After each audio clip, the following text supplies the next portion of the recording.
Mange synes, det er mærkeligt, at minus gange minus giver plus. Vi vil imidlertid her se, at det sammen med de andre fortegnsregler for multiplikation stemmer godt overens med vores dagligdags logik og kommunikation. Inden vi går i gang, vil vi repetere fortegnsreglerne. Plus 2 gange plus 3 er lig med plus 6, som vi kort skriver som plus gange plus giver plus. Plus 2 gange minus 3 er lig med minus 6, og kort plus gange minus giver minus. Minus 2 gange plus 3 er lig med minus 6, og kort minus gange plus giver minus.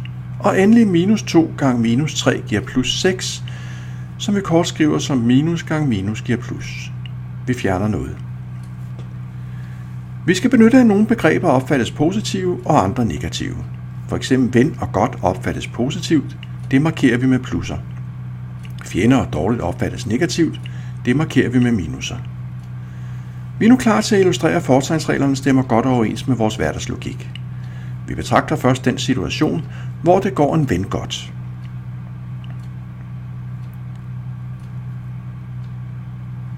Her er ven positivt, godt er positivt, og det går en ven godt er jo godt, så resultatet er positivt.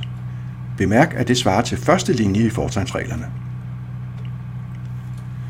Vi betragter dernæst den situation, hvor det går en ven dårligt. Ven er positivt, dårligt er negativt, og det går en ven dårligt er jo ikke så godt, så resultatet er negativt. Det svarer til anden linje i fortegnsreglerne. Vi ser så på situationen, hvor det går en fjende godt.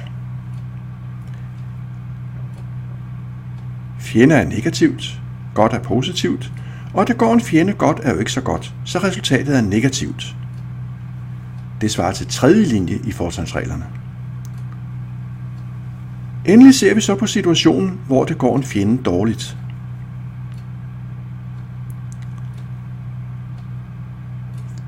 Fjende er negativt, dårligt er negativt, og det går en fjende dårligt er jo godt, så resultatet er positivt.